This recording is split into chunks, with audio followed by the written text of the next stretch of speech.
Hi friends, అందరికీ నమస్కారం. అంజలి కథలకి స్వాగతం. ఈరోజు చందమామ కథ పేరు భూతాలు చేసిన పెళ్ళి.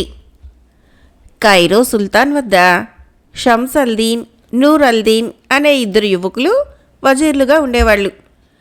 వారిలో ఎవరో ఒకరు సుల్తాను సొంత వ్యవహారాలు చూస్తూ ఉండేవారు.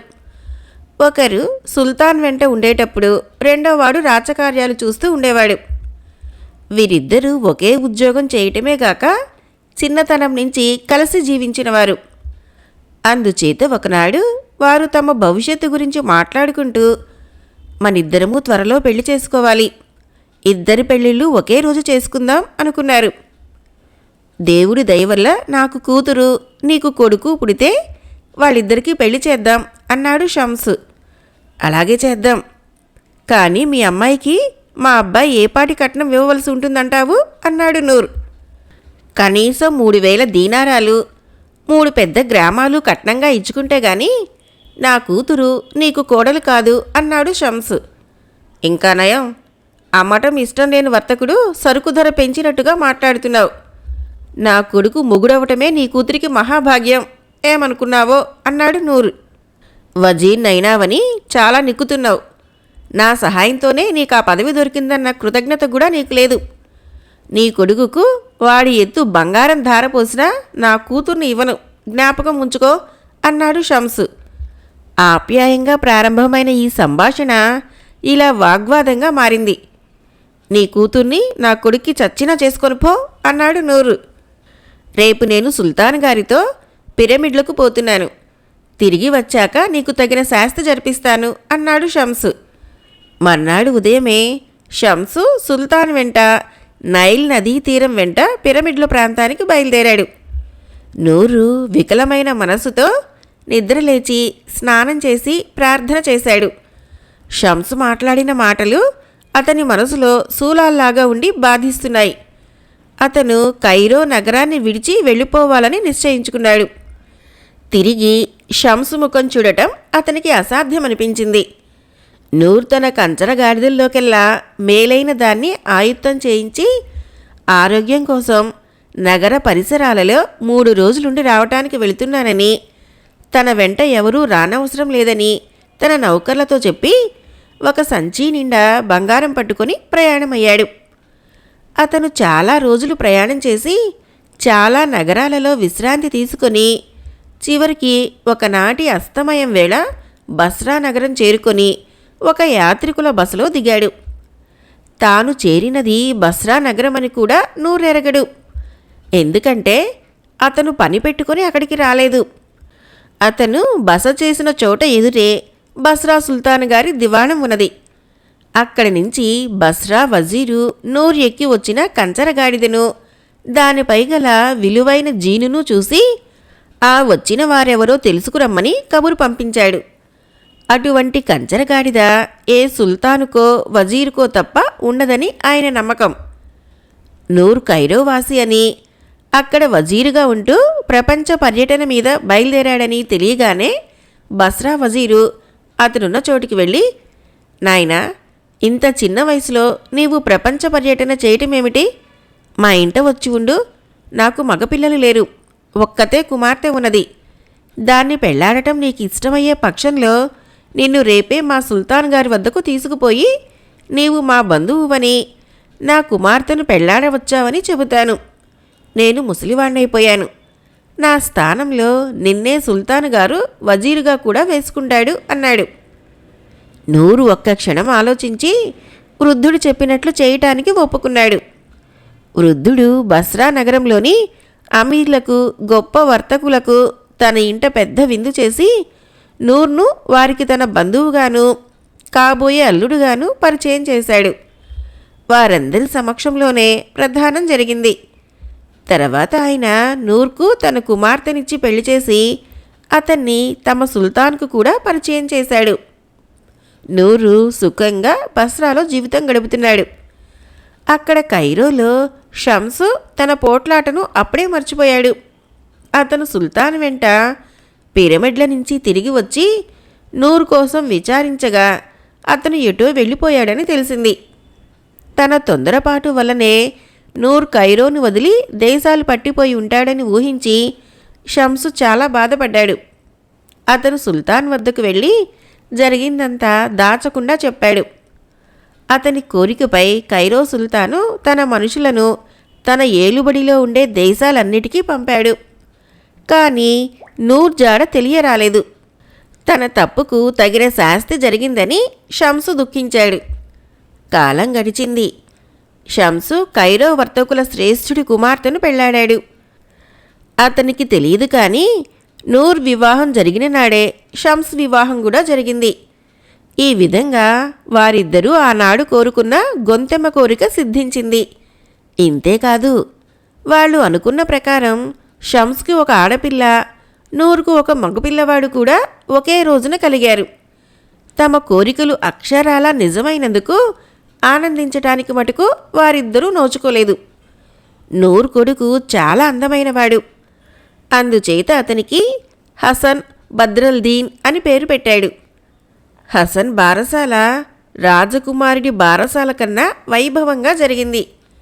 ఆ మర్నాడే బస్రా సుల్తాను నూర్ను అతని మామగారి స్థానంలో వజీరుగా నియమించాడు. నూరు వైభవము నానాటికి పెరిగింది. అతను అంతులేని ఆస్తి సంపాదించాడు. హసన్ 4వ ఏట తన మామగారు పోతే ఆయన ఉత్తర క్రియలు చాలా పెద్ద ఎత్తున జరిపాడు నూర్. అతను హసన్కు మంచి గురువు చేత చదువు చెప్పించాడు. హసన్ను 15 ఏళ్ల వయసు కల్లా తన చదువు పూర్తి చేశాడు. అంతవరకు అతను తన తండ్రి ఆవరణ దాటి పైకి వెళ్ళి ఎరగడు. చదువు పూర్తి కాగానే నూర్ తన కొడుకును సుల్తాన్ వద్దకు తీసుకుపోయాడు. హసన్ అందము తెలివితేటలు చూసి బస్రా సుల్తాను ఉక్కిరి బిక్కిరై, నూర్, నీ కొడుకును రోజు తీసుకురావాలి సుమా అన్నాడు. ఆయన హసన్కు తన అంతరంగికుడి హోదా ఇచ్చి అంతులేని కానుకలు ముట్టచెప్పాడు. ఇది జరిగిన కొద్ది రోజులకే నూర్కు పెద్ద జబ్బు చేసింది. ఈ వ్యాధి నయం కాదని తోచి నూర్ తన కొడుకును పిలిచి వాడికి చేయవలసిన నీతి బోధలన్నీ చేశాడు. తన కథ యావత్తు హసన్కు చెప్పి ఒక కాగితం మీద వాడి చేత రాయించాడు. తర్వాత అతను హసన్తో, నాయనా, ఈ కాగితాన్ని నీ వద్ద భద్రంగా దాచు. ఇక్కడ నీకు ఏ కారణం చేతనైనా రోజులు కలిసి రాని పక్షంలో నీ తండ్రులు తాతలు నివసించిన కైరో నగరానికి వెళ్ళు. అక్కడ వజీరుగా ఉండే షంస్ను కలుసుకొని అతనికి నా వార్త అందచెయ్యి. నీకక్కడ ఏ లోటు లేకుండా సుఖంగా జరిగిపోతుంది. ఈ కాగితం జాగ్రత్త. నేను చెప్పిన నీతులు మరువకు అన్నాడు. హసన్ను ఆ కాగితాన్ని తన తలపాగాలో పెట్టి కుట్టేశాడు. తర్వాత నూర్ కన్ను మూశాడు. అతని మరణానికి హసన్తో పాటు బస్రాలోని సుల్తాను, అమీరులు కూడా ఎంతో దుఃఖించారు. నూరు ఉత్తర క్రియలు సకల మర్యాదలతోనూ జరిగాయి. హసన్ శోక సముద్రంలో మునిగి 2 నెలల పాటు ఇల్లు కూడా కదలక తాను సుల్తాన్ దర్శనం చెయ్యాలన్న విషయం కూడా మరిచాడు. ప్రభువులకు అనుగ్రహం ఎంత తేలికో ఆగ్రహం కూడా అంత తేలికే. హసన్ శోకంలో మునిగి ఉన్నాడని గ్రహించక పొగరు కొద్దీ తనను చూడలేదని ఆపోహపడి సుల్తాన్ ఆగ్రహావేశంతో హసన్కు ఇద్దామన్న ఉద్యోగం మరొకడికిచ్చి అతని ఇంటిని సొత్తుని స్వాధీనం చేసుకురమ్మని హసన్ను పెడరెక్కలు విరిచి కట్టి తెమ్మని ఉత్తర్వు ఇచ్చాడు. సుల్తాను రాజభవనంలో ఉండే బానిసలలో ఒకడికి హసన్ మీద అపారమైన ప్రేమ. వాడు సుల్తాన్ ఉత్తర్వు వినగానే పరిగెత్తుకుంటూ హసన్ ఇంటికి వెళ్ళి జరిగిన సంగతి చెప్పి, బాబు, క్షణం ఆలస్యం చేయవద్దు. వెంటనే పారిపోకపోతే ప్రాణాలు దక్కవు అని హెచ్చరించాడు. హసన్ను చేతిలో చిల్లిగవ్వ లేకుండా కట్టుబట్టలతోనే ఇల్లు విడిచి బయలుదేరాడు. తనను ఎవరూ గుర్తించకుండా అతను తన పైబట్ట ముఖానికి అడ్డం వేసుకున్నాడు. సుల్తాను తలపెట్టిన దుర్మార్గం గురించి విని వీధిలో జనం తనపై జాలిపడుతూ అనుకునే మాటలు వింటూ హసను ఊరి బయట తన తండ్రి గోరి చేరుకున్నాడు. అతను తన ముఖం మీద నుంచి గుడ్డ తొలగించి తన తండ్రి సమాధి మీద కట్టిన కట్టడంలోనే ప్రవేశించి అక్కడ కూర్చున్నాడు. అతని ఉద్దేశం ఆ రాత్రికి అక్కడే పడుకోవాలని. అతను అక్కడ విచారంగా కూర్చొని ఉండగా బస్రా నగరానికి ఎక్కడి నుంచో తిరిగి వస్తున్న ఒక వర్తకుడు అతన్ని చూసి గుర్తించి దగ్గరికి వచ్చి, అయ్యా, తమ తండ్రి గారు పోయాక తమకు వేరే చిక్కులేమీ రాలేదు కదా? మీ ముఖం చూస్తే చాలా విచారంగా ఉన్నది అని అడిగాడు. మరేమీ లేదు. మధ్యాహ్నం నిద్రపోతూ ఉంటే మా నాన్నగారు కలలో కనిపించి ఆయన సమాధి దర్శించినందుకు మందలించారు. నిద్రలేస్తూ ఉన్నవాణ్ణి ఉన్నట్టుగానే వచ్చేశాను అన్నాడు హసన్.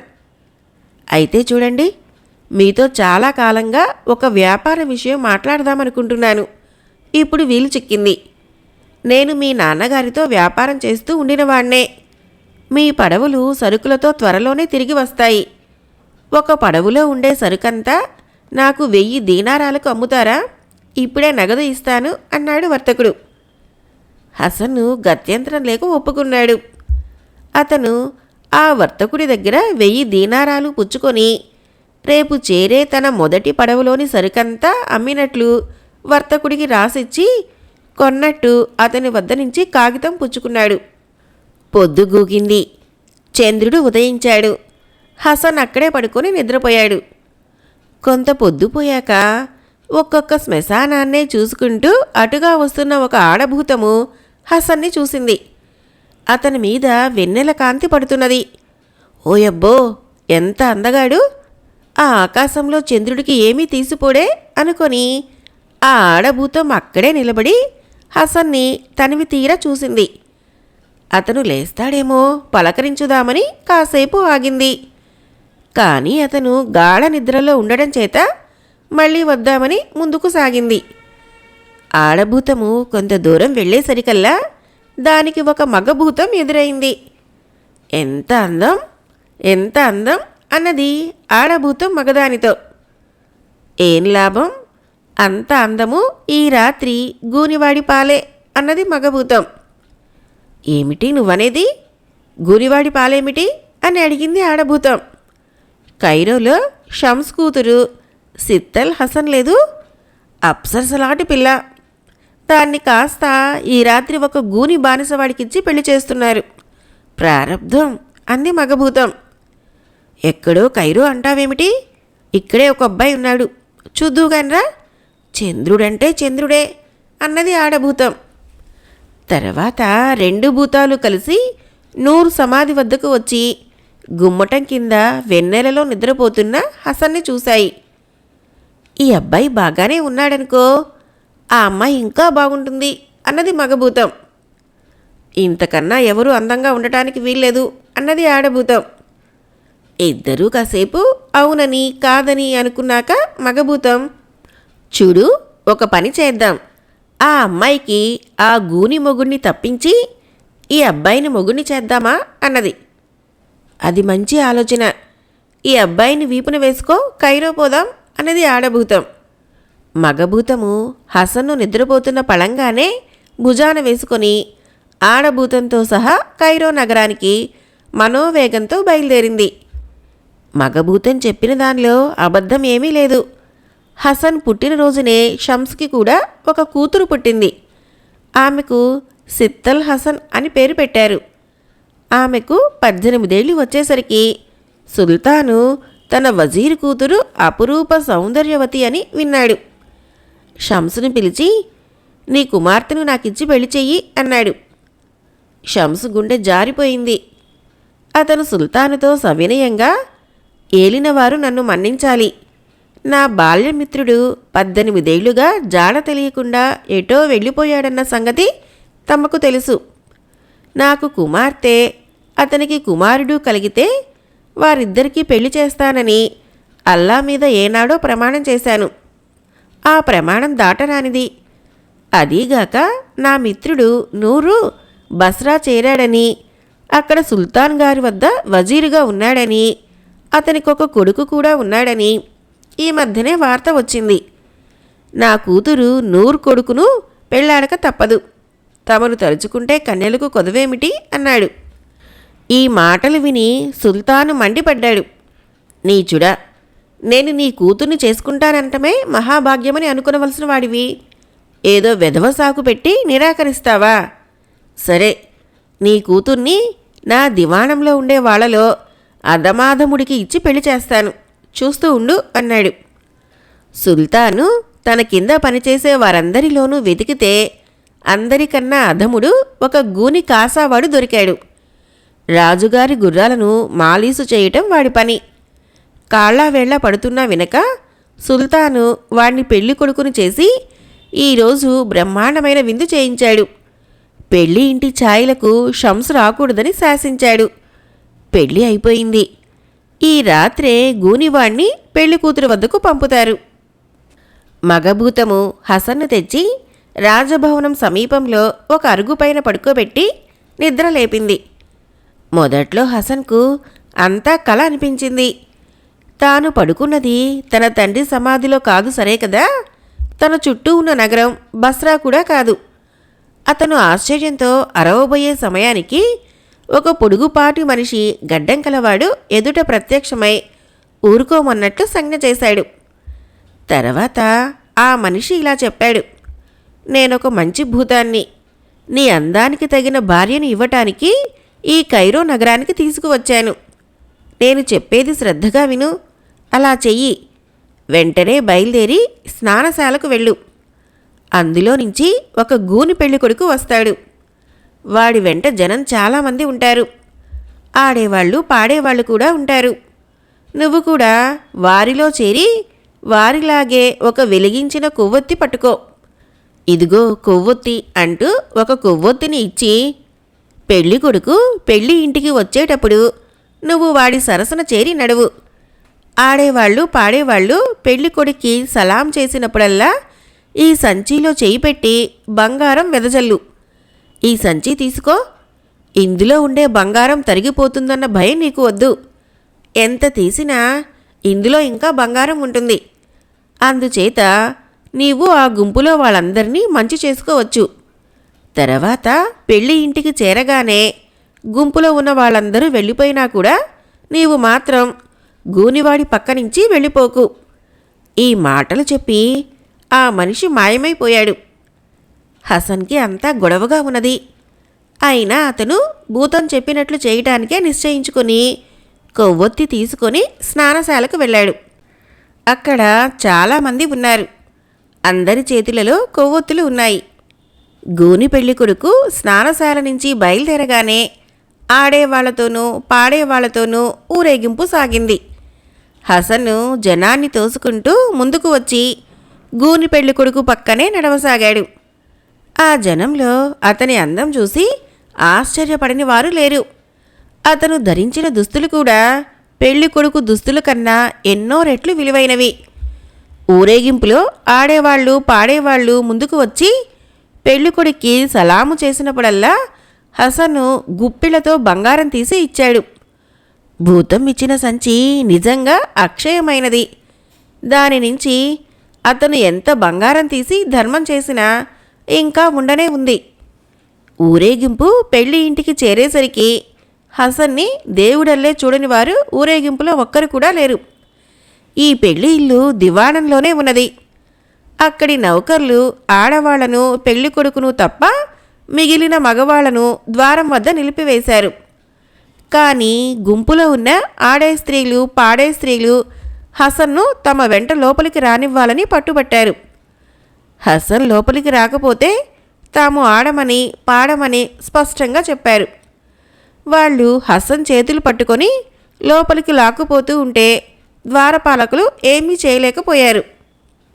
లోపల చాలాసేపు ఆడవాళ్ల అచ్చట్లు ముచ్చట్లు సాగాయి.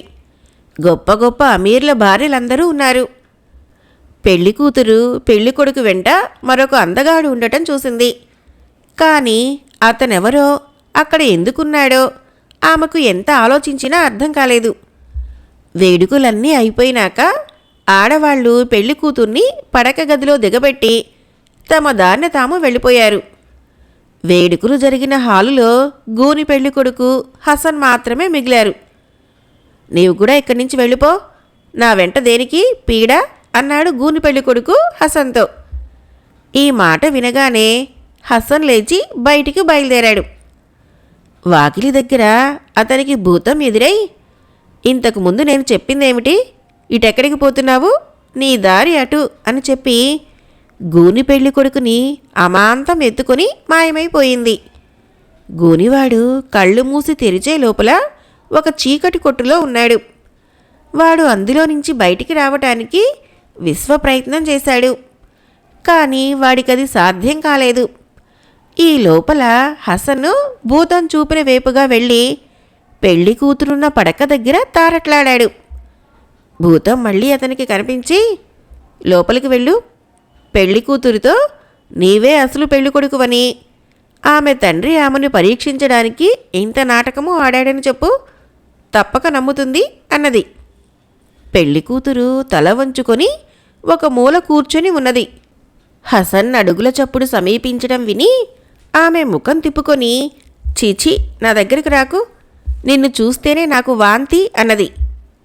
నేను అంత వికారంగా ఉన్నానా అన్నాడు హసన్. ఆమె తల ఎత్తి చూసి ఆశ్చర్యపోయి, మీరెవరు? పెళ్ళికొడుకు గూనివాడు కాదా అన్నది. అదంతా మీ నాన్న నిన్ను పరీక్షించడానికి ఆడిన నాటకం, నేనే అసలు పెళ్ళికొడుకుని అన్నాడు హసన్. సిత్తల్ హసన్ అతని మాటలు నమ్మింది. ఆమె విచారమంతా పోయి ఆమెకు ఎక్కడ లేని ఆనందము కలిగింది. ఆ రాత్రి వాళ్ళు సుఖంగా గడిపారు. తెల్లవారు వచ్చే సమయంలో ఆడభూతం మగభూతాన్ని కలుసుకొని, ఇంకా ఇక్కడే ఉన్నావా? ఆ కుర్రవాణ్ణి ఎప్పటి చోట దిగబెట్టవద్దా అన్నది.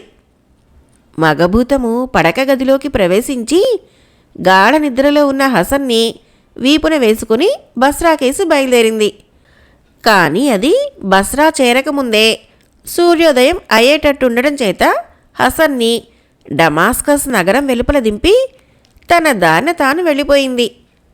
హసన్ నిద్రలేచి చూసేసరికి పెళ్లి కూతురు గాని, పడక గది గాని, ఆఖరికి ఒక భవంతి గాని లేదు. తాను ఏదో నగరం వెలుపల ఉన్నట్లు తెలుసుకున్నాడు. ఆ నగరం ఏదో తెలియదు. అది కైరో కాదు, బస్రా కూడా కాదు. హసన్ చుట్టూ జనం మూగి ఆశ్చర్యంగా చూస్తున్నారు. అతను ఎక్కడి నుంచో ప్రయాణం చేసి వచ్చిన వాడిలాగా కనిపించడం లేదు. అతని శరీరం మీద కొద్దిపాటి దుస్తులే ఉన్నాయి. ఇది ఏ ఊరు, ఏ దేశం అని అడిగాడు హసన్ చుట్టూ మొగిన జనాన్ని. ఇది సిరియా దేశం, డమాస్కస్ నగరం అన్నారు వాళ్ళు. రాత్రంతా కైరోలో ఉన్నవాణ్ణి తెల్లవారేసరికల్లా డమాస్కస్లో ఎలా ఉన్నాను అన్నాడు హసన్ తెల్లబోతూ. మీది కైరో నగరమా అన్నారు జనం మరింత ఆశ్చర్యపోయి. కాదు, మాది బస్రా. నిన్న చీకటి పడ్డాక బస్రాలో పడుకొని జాము రాత్రి వేళ కైరోలో లేచాను. కైరోలో పడుకొని ఇప్పుడు మళ్ళీ డమాస్కస్లో నిద్ర లేచాను. ఇదంతా ఆ భూతాలు చేసిన పనే అయి ఉంటుంది అని గొణిగాడు హసన్. అతని మాటలు విని అక్కడ వాళ్ళంతా అతను తాగుబోతో పిచ్చివాడు అనుకున్నారు. హసన్ను తన వస్తువుల మాట జ్ఞాపకం వచ్చి తన దుస్తుల కోసము, 1000 దీనారాలు గల డబ్బు సంచి కోసము, తలపాగా కోసము వెతకసాగాడు. కానీ అవన్నీ కైరోలో దిగబడిపోయాయి. అతను వెర్రివాడని జనం రూఢి చేసుకున్నారు.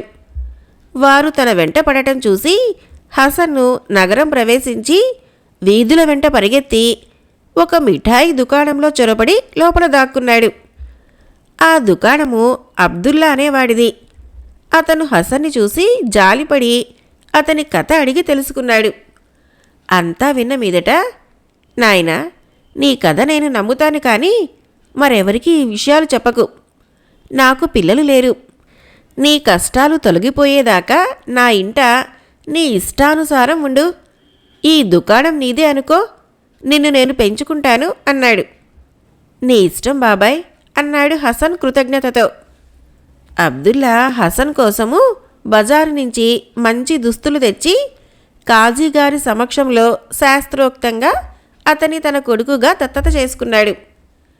సిత్తల్ హసను వివాహం జరిగిపోయిన మర్నాడు ఉదయమే ఆమె తండ్రి అయిన వజీరు షంసు పుట్టెడు దిగులుతో తన కుమార్తెకు జరిగిన అవమానకరమైన పెళ్లి గురించి తలుచుకుంటూ తన కుమార్తె వద్దకు వచ్చాడు.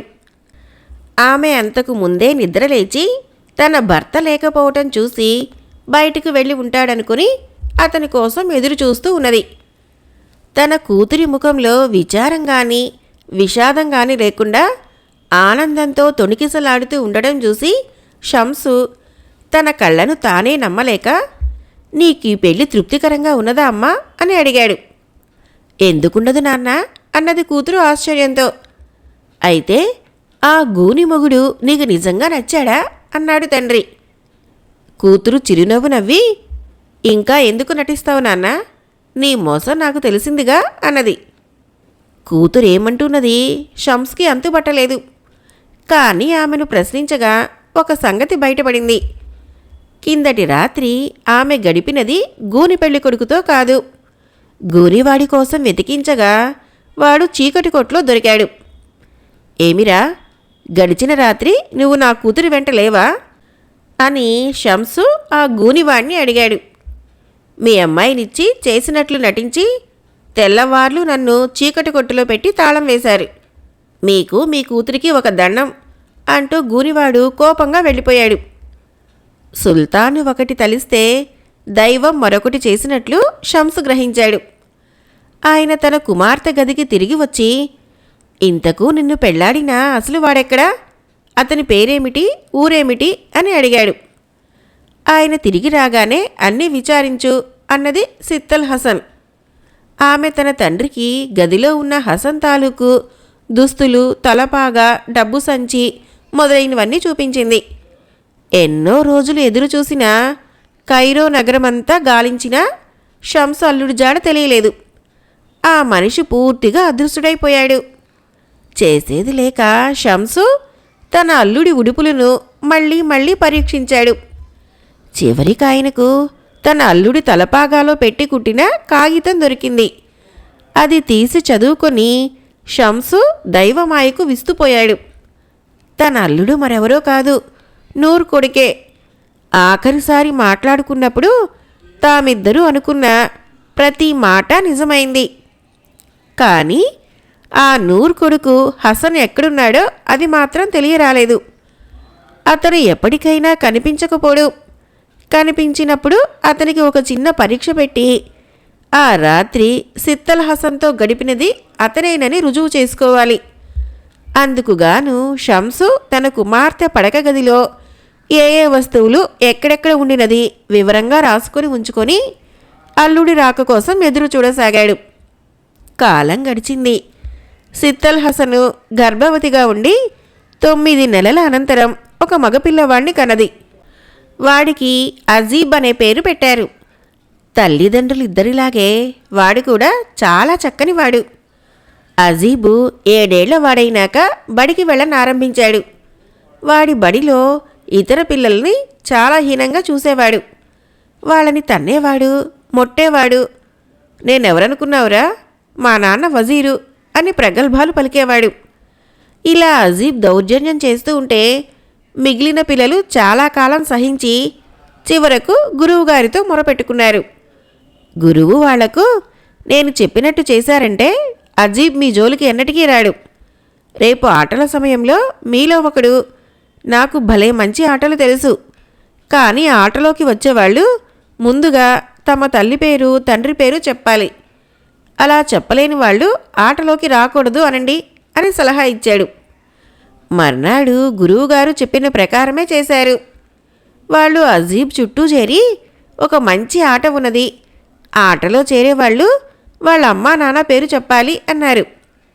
కొందరు తమ తల్లిదండ్రుల పేర్లు చెప్పాక అజీబ్, మా అమ్మ పేరు సిత్తల్ హసన్, మా నాన్న పేరు షంసల్దీన్ వజీరు అన్నాడు. ఈ జవాబుకి అందరూ నవ్వారు. వజీర్ గారు మీ తాత, మీ నాన్న పేరు చెప్పు అని పిల్లలు కేకలు పెట్టారు. వాడికి వాళ్ళ నాన్న పేరు కూడా తెలియదు అని కొందరు గేలి చేశారు. అజీబు ఉక్రోషంతో ఏడుస్తూ తల్లి వద్దకు వెళ్ళాడు.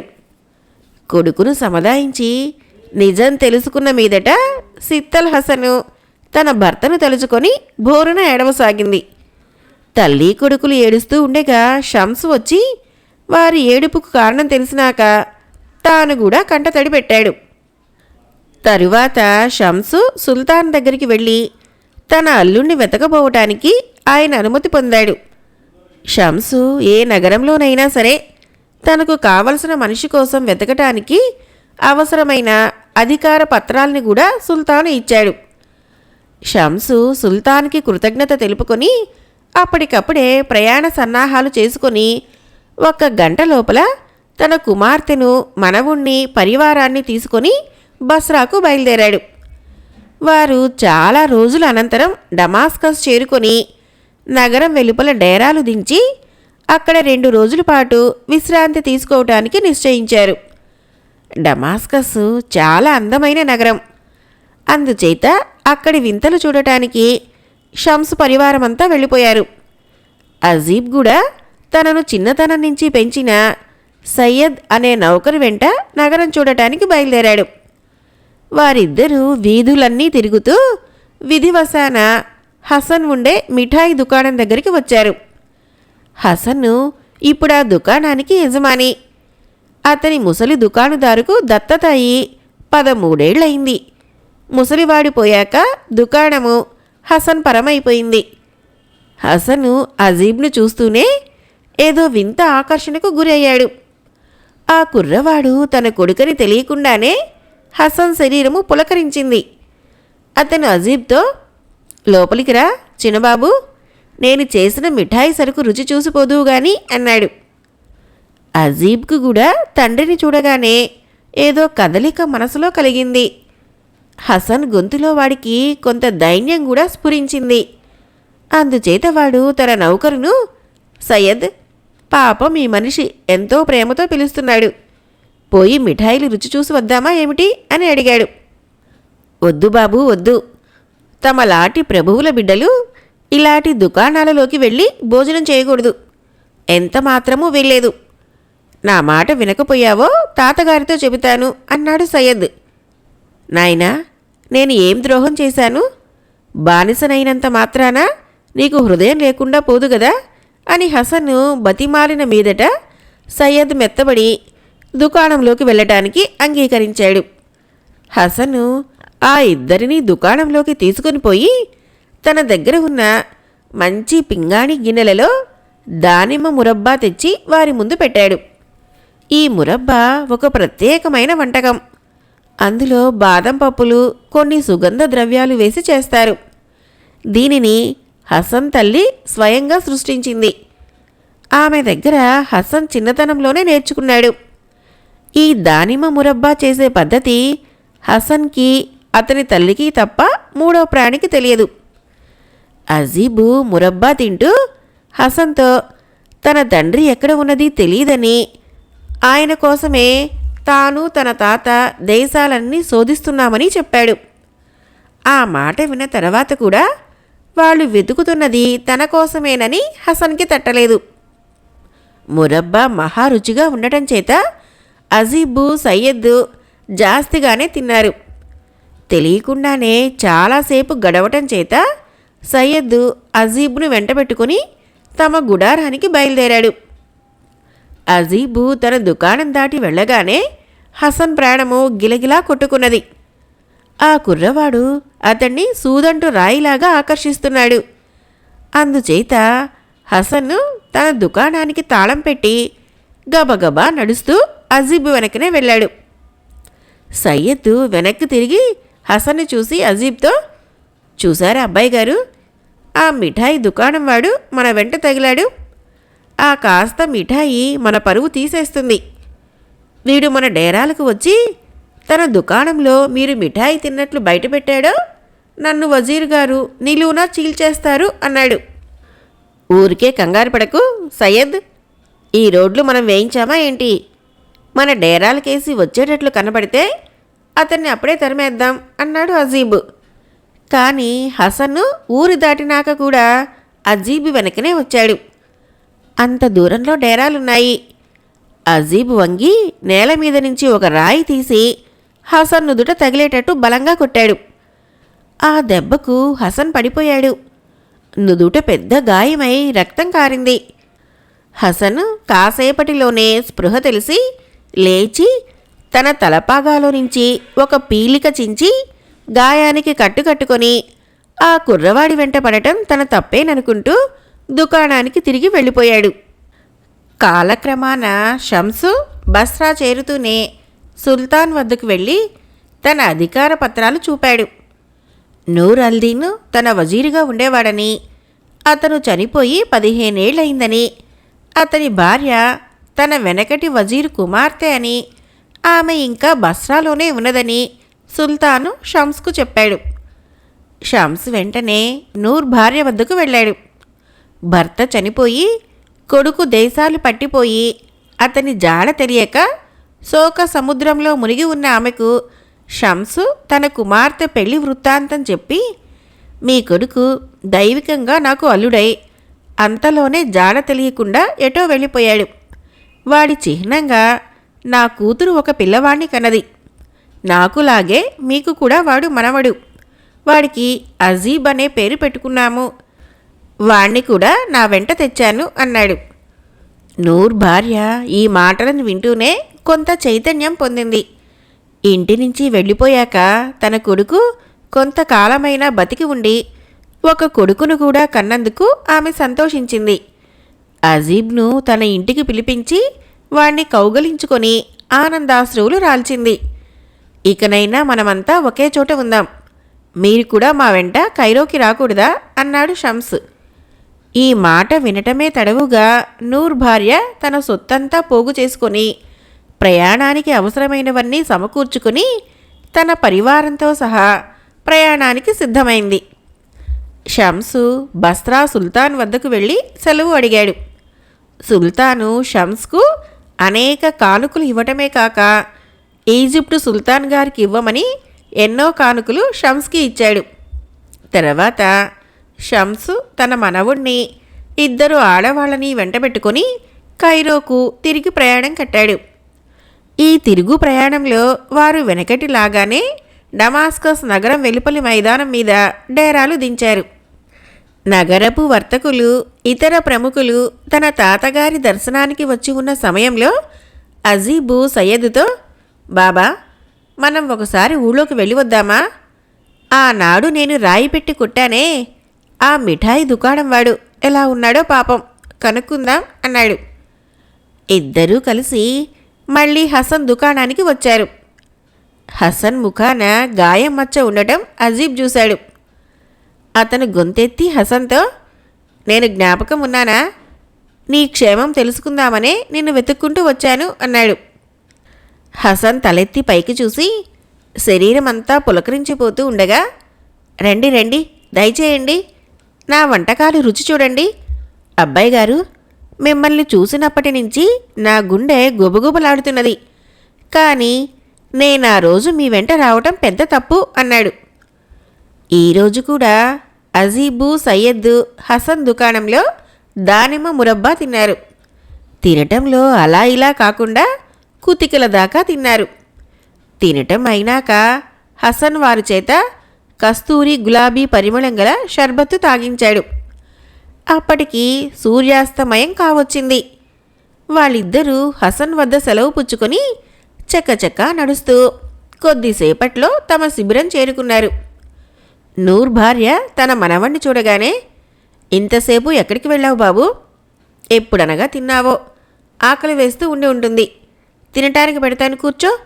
నువ్వు కూడా కూర్చో సయ్యద్ అంటూ లోపలికి వెళ్ళి పింగాణి గిన్నెలలో దానిమ్మ మురబ్బా, తాను స్వయంగా కనిపెట్టిన ప్రసిద్ధమైన దినుసు తెచ్చి వారిద్దరి ముందు పెట్టింది. తినటమే, ఊహు, నా వల్ల కాదు అన్నాడు సయ్యద్. అజీబ్ తినేవాడిలాగా కొంచెం మురబ్బా నోట్లో పెట్టుకున్నాడు గాని మింగలేకపోయాడు.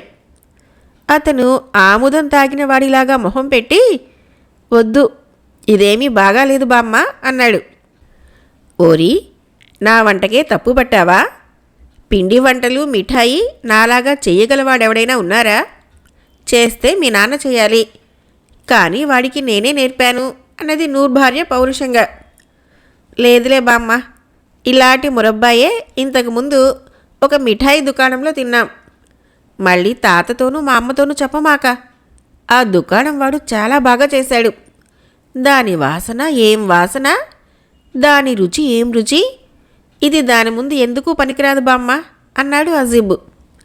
నూర్ భార్య ఆగ్రహంతో సయ్యద్ కేసి తిరిగి, వెధవ, కుర్రాడిని అడ్డమైన మిఠాయి దుకాణాల్లో తినిపించి పాడు చేస్తున్నావా అన్నది. మేం దుకాణం పక్కగా వెళ్ళాం గాని లోపలికి పోనే లేదు దొరసాని గారు అన్నాడు సయ్యద్. లోపలికి వెళ్ళి తిన్నాంలే బామ్మ అన్నాడు అజీబు. విషయము వజీరు షమ్స్ దాకా వెళ్ళింది. ఆయన స్వయంగా అడిగినా కూడా సయ్యద్ మేమా దుకాణంలోకి వెళ్ళి తినలేదు అని అబద్ధమాడాడు. అలా అయితే ఈ మురబ్బా అంతా నేను చూస్తుండగా తిను అన్నాడు షమ్సు. సయ్యద్ కళ్ళు తేలవేసి తాను మిఠాయి దుకాణంలో కుతికల దాకా మురబ్బా తిన్నానని, అలాంటి వంటకం తన జన్మలో ఎన్నడూ తినలేదని, దాని ముందు ఈ మురబ్బా దిగదుడిపేనని ఒప్పుకున్నాడు. ఈ మాటలు విని షమ్సు విరగబడి నవ్వాడు. నూర్ భార్య మాత్రం అవమానం పొందిన ఆగ్రహంతో, పెదవ, ఆ దుకాణానికి వెళ్ళి నువ్వు తిన్న మురబ్బా కొనుక్కొనిరా, అది దీనికన్నా ఎలా బాగుంటుందో చూస్తాను అన్నది. సయ్యద్ హసన్ దుకాణానికి వెళ్ళి నీ మురబ్బాతో పెద్ద చిక్కే వచ్చింది, అది రుచి చూస్తారట, కాస్త అమ్ము, అద్భుతంగా ఉండాలి సుమా, లేకపోతే నా వీపు పెట్లిపోతుంది అన్నాడు. హసన్ను ఒక పింగాణి పాత్రలో మురబ్బా పెట్టి ఇస్తూ, ఆ భయం నీకేమీ వద్దు, ఈ మురబ్బా నాకన్నా బాగా చేయగల వాళ్ళు ప్రపంచంలో ఎవరు లేరు, చేస్తే మా అమ్మ చేయాలి, ఆవిడ ఎక్కడో దూరదేశంలో ఉన్నది అన్నాడు. సయ్యద్ తెచ్చిన మురబ్బా రుచి చూస్తూనే నూర్ భార్య, ఇది చేసినవాడు నా కొడుకే, ఇలా చేయటం ఇంకెవరి వల్ల కాదు అన్నది ఆవేశంతో. ఈ మాట వినగానే షమ్స్ ఆలోచనలు శరవేగంతో కదిలాయి. ఈ మిఠాయి దుకాణం వాడు తన అల్లుడే కావచ్చు, కాకపోవచ్చు. నూర్ కొడుకు హసన్ను తాను ఎన్నడూ చూడలేదు. వాణ్ణి తన కూతురు గాని వాడి తల్లి గాని చూసి చాలా ఏళ్ళయింది. అందుచేత మనిషిని చూసి గుర్తించడం చాలదు, వాడికి సరి అయిన పరీక్ష పెట్టాలి. అది కూడా ఇక్కడ సాధ్యం కాదు. వాణ్ణి కైరోకు తీసుకుని పోవాలి. ఇందుకుగాను షమ్స్ ఆలోచించి ఒక పెద్ద పథకం వేశాడు. ఆయన వెంటనే డమాస్కస్ రాజప్రతినిధి దగ్గరికి వెళ్ళి తన సుల్తాను ఇచ్చిన అధికార పత్రాలు చూపాడు. రాజప్రతినిధి షమ్స్కు తగిన మర్యాదలన్నీ చేసి, తమకు నా వల్ల కావలసిన పని ఏమైనా ఉంటే సెలవియ్యండి అన్నాడు. ఈ ఊళ్ళో ఉండే ఒక మిఠాయి దుకాణం వాణ్ణి కైరోకు బందీగా పట్టుకుని పోదలిచాను, మీ తోడ్పాటు అవసరం అన్నాడు షమ్స్. అదెంత పని అంటూ రాజప్రతినిధి కొందరు సాయుధ భటులను షమ్స్కి అప్పగించాడు.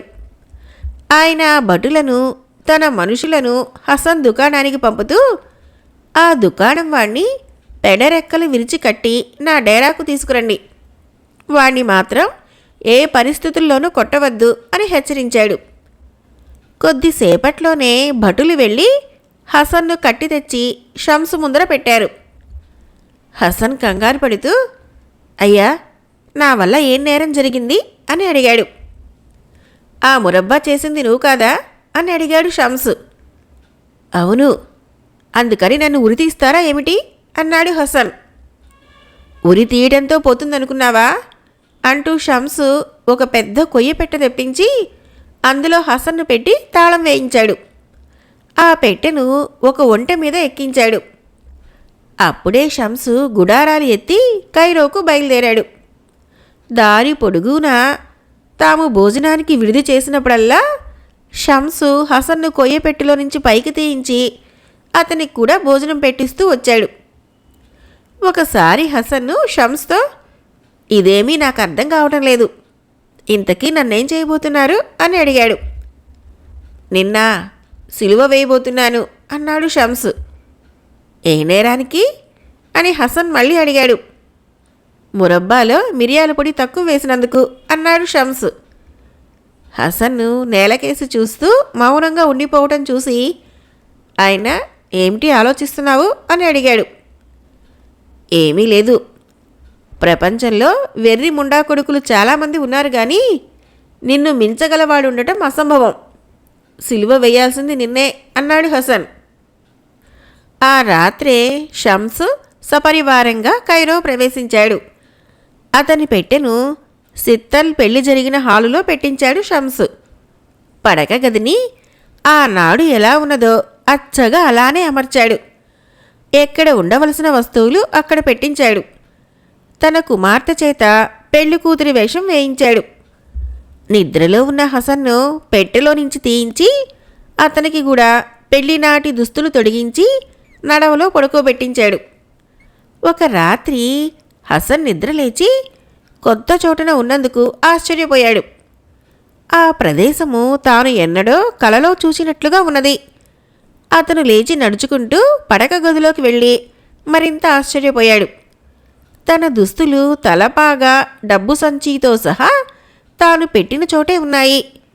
అతను వాటిని పట్టుకొని చూసుకొని తనవేనని రూఢి చేసుకున్నాడు. డమాస్కస్లో తాను గడిపిన 15 ఏళ్ల జీవితము, తనను ఒక కుర్రవాడు చూడరావటము, వాడు తన దుకాణంలో మురబ్బా తినటము అంతా నిజం కావేమో అనుకున్నాడు.